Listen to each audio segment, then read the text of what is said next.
Assalamualaikum warahmatullahi wabarakatuh. Saya Priyanka Dini Rahmawati dari PG PAUD UHAMKA.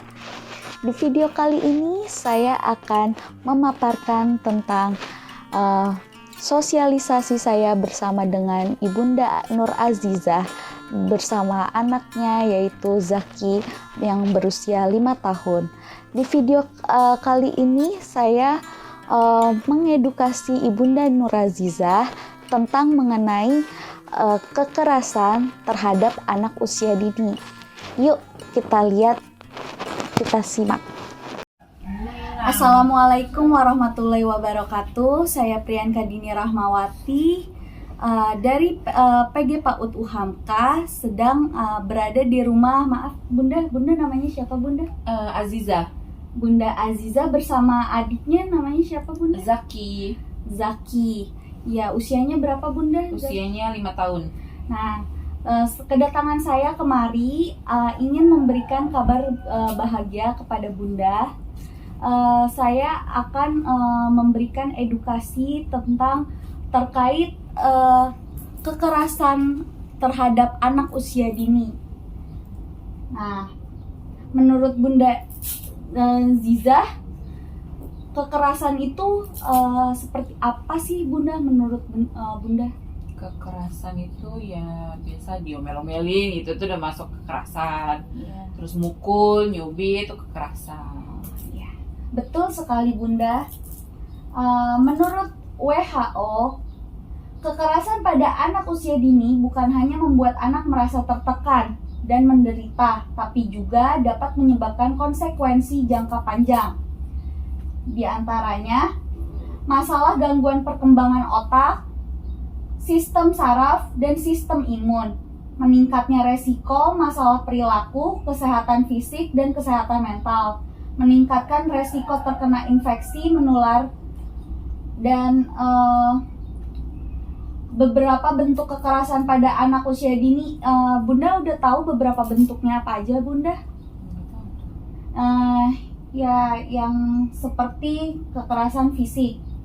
Secara luas, kekerasan pada anak usia dini dalam fisik dapat didefinisikan sebagai tindakan fisik disengaja yang melukai atau mencederai anak. Memalsukan kondisi sakit atau membuat anak menjadi sakit juga termasuk kekerasan dalam bentuk kekerasan fisik. Kekerasan fisik pada anak ditandai dengan cedera seperti memar, lesi, dan patah yang tadi kayak Bunda bilang, yang diakibatkan oleh pemukulan tangan, tongkat, tali pengikat, dan benda lain, serta guncangan, tendangan, pemukulan tersedak, pembakaran dengan api terbuka atau benda panas, air mendidih, rokok, melempar, menikam, atau melukai anak. Kekerasan fisik ini bisa terjadi dengan atau tanpa disengaja baik oleh orang tua maupun pengasuh. Nah, terus selanjutnya yang kedua itu kekerasan psikis Bunda.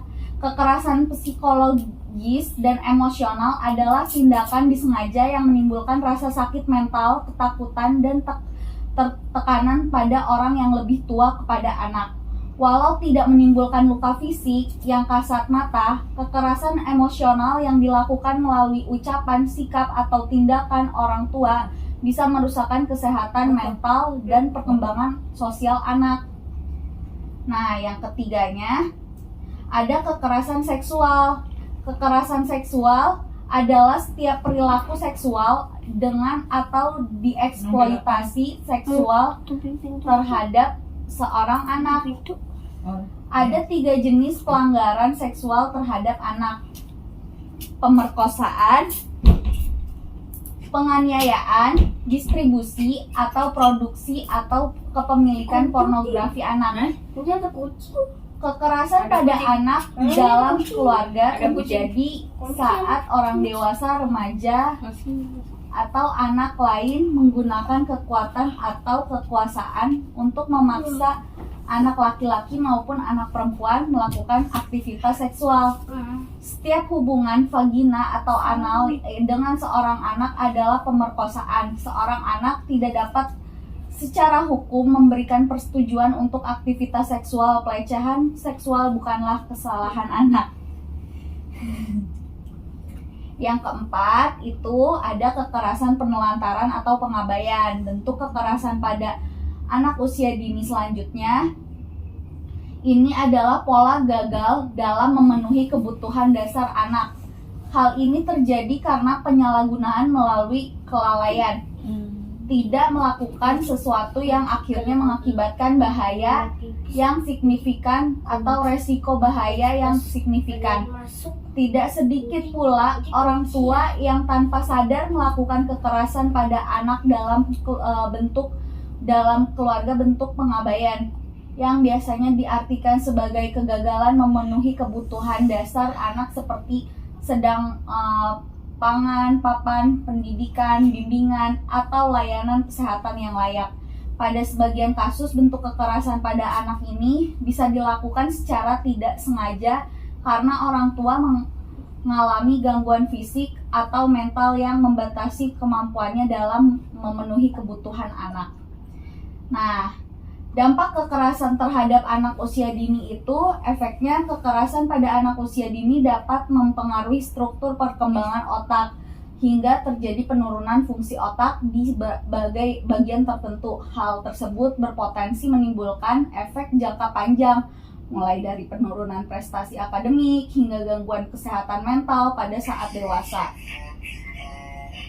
Nah, cara mencegah kekerasannya, Bunda, pada anak usia dini yang orang tua bisa lakukan yaitu: 1. Ketahui apa saja bentuk-bentuk kekerasan terhadap anak. Jadilah orang tua yang mengasuh. Ketahuilah kapan waktu yang tepat untuk mencari bantuan dan membantu orang lain. Temukan penyebab dan solusi, hindari melampiaskan emosi. Jangan mendisiplinkan anak saat merasa kesal. Kenali dampak kekerasan pada anak sejak dini dan mendukung program pencegahan kekerasan pada anak. Nah, sekian Bunda edukasi dari saya. Terima kasih ya Bunda sudah mau mendengarkannya.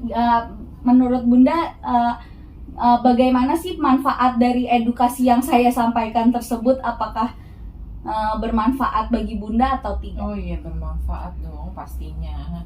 Jadi saya lebih mengerti mana yang baik dan mana yang bukan. Ya, makasih ya Bunda. Iya, sama-sama.